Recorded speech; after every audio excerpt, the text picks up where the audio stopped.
What is up, everybody? I'm George Mossey. This is my co-host, Heather C. So today is Sunday, so I Love a Mama's Boy has aired. We have carefully watched the episode, Season 3, Episode 7, and we are going to dissect this episode with you guys right now. First things first, Ethan, Lena, and Esther were not on this episode. They have taken a week off. We will have to wait and see what song Ethan performed with his mother, Esther, and we are hoping and praying it was not sexual healing. So let's jump in and talk about Abby, Lorinda, and Trey. Lorinda has said that she is going to take a step back and give Abby some space in her own home. I guess that's the best way to explain it. She's going to stop coming over, stop cooking for them, stop cleaning for them, stop taking over the household, and give Abby a chance to do those things, which I think is a weird thing to do because technically they've been together for 10 years. She should have definitely taken a step back like 9 years ago. So we watched Lorinda snooping outside the window of Trey's house in the rain, and she decides that the house is complete chaos. It's basically a frat house. There's pizzas everywhere. Her grandson is up late on a school night, and she feels that she has to step in once again to keep the peace. So, how do you feel? Do you feel like Lorinda doesn't know how to give them a chance to make a mistake? Because I feel like in order for you to learn, you have to make mistakes. So you can't always snoop outside their window and decide if things are out of control or not, right? Yeah, I have like two theories on their whole situation and relationship. To answer your question about what had happened, I knew that she wasn't going to be able to give it a week, let alone an hour, without trying to go over to her son's house. I mean, peeking through the windows, like, that's crazy. Like, you're the mom, just go in and like you do any other time and just try to like take over. But here's my thing that I can't seem to get around. And it's like, obviously, reality shows are scripted to an extent. Mm-hmm. Because with everyday life, not every day is going to be TV worthy. Not every day is going to be exciting. So sometimes you have to like insert stuff just so it's good for TV. But my thing with their situation is that I feel like the whole entire thing had to be staged. Like, it just doesn't make sense because they've been together for 10 years. Obviously, the mother and son have a close relationship. But what did they do on an everyday basis that makes them so close? I feel like the situations and the stories that they try to put in for them just doesn't seem valid. Like, why in 10 years just now is she trying to give them time to themselves? You know what I mean? Like, there's a whole child involved. She has a grandchild out of it. And it's like all of a sudden Abby wasn't there at night and it's like the grandchild school night and the boys are over for pizza. It's almost like they told her to go out and get some milk, when they had a story. I don't know. Like, I hate when things are too forced. And I feel like I can't keep going with their storyline because I'm not seeing the authenticity of it all. And obviously they're together, they have a kid, but in my opinion, I want to see more realistic stuff. I want to see what was the problem in the 10 years of the relationship that caused Abby grief. Because the stuff that they keep giving them is just, it's so like not every day for me. We watched Abby take a trip to her parents' house, and her parents feel the same way. They feel that it's been too long. He's never going to change. Things are never going to be different between him and his mom, which I agree with them. It's not going to ever change in 10 years.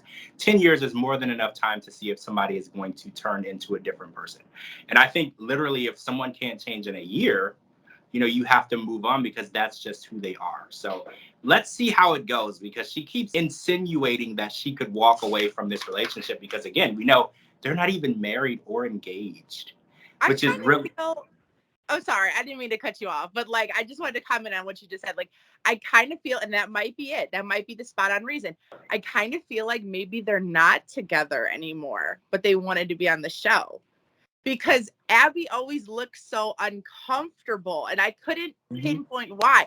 I couldn't figure out if she's camera shy, if she's just maybe scared of like the backlash the show might cause or whatever, but she doesn't look like somebody who is in a committed relationship for 10 years and the mom lives here and you know what I mean? Like, she just looks so like somebody told her what to say and do. I think they wanted to be on the show because maybe during their relationship, this was relatable. Maybe that's why I feel like it's scripted. They're not together anymore. So I'm sorry, go back to you. But I'm like, I just had to put my theories in there. Well, no, I actually like that theory. So speaking of that, I want to jump over and talk about Shakib and Emily. So we haven't seen Layla in a while, but Shakib and Emily took last week off, so they're back. And we watched Shakib take Emily on a date, horseback riding, which she's terrified of horses. So it wasn't very enjoyable for her.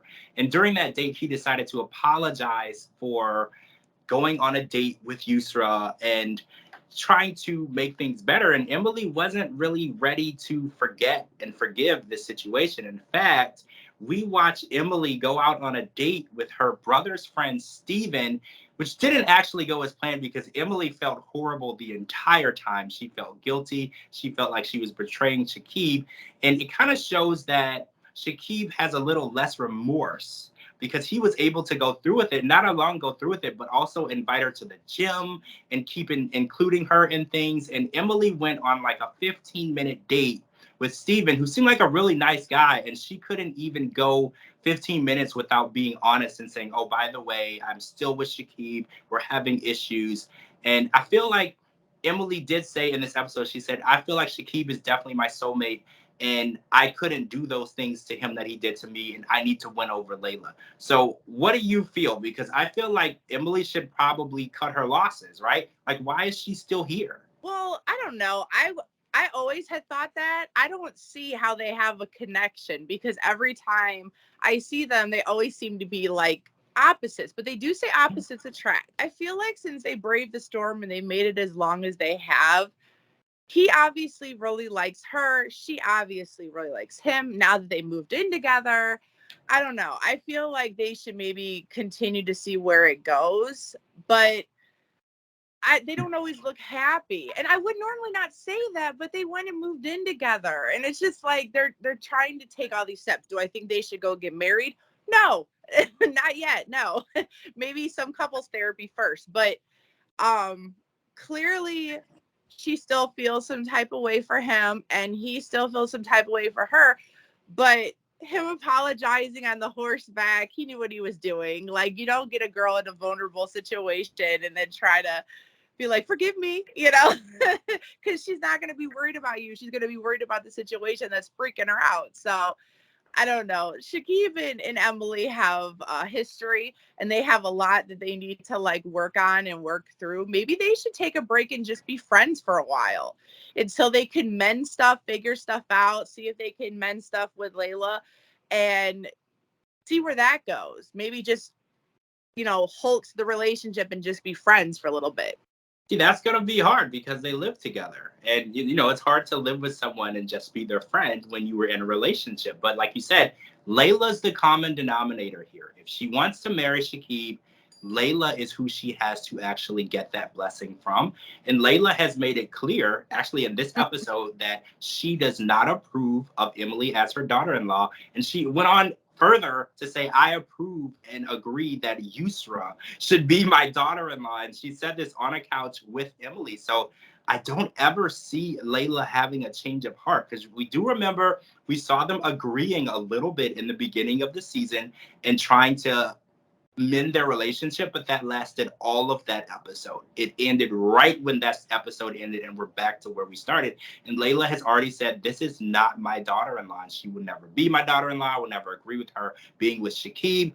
And she is the gatekeeper. Layla is the gatekeeper. And if you can't get past the gate, you're never going to be able to be happy with Shakib. All right, guys, that's it for part one. We're going to come back with part two and talk about Matt and Kelly and Robert, Christy, and Nancy, and things got really, really heated. So we have to talk about that as well. I'm George Mossey. This is my co-host, Heather C. Make sure you're live tweeting with us every Sunday night for I Love a Mama's Boy. It's right after 90 Day Fiancé. Thanks for joining us, and we'll talk to you all really soon.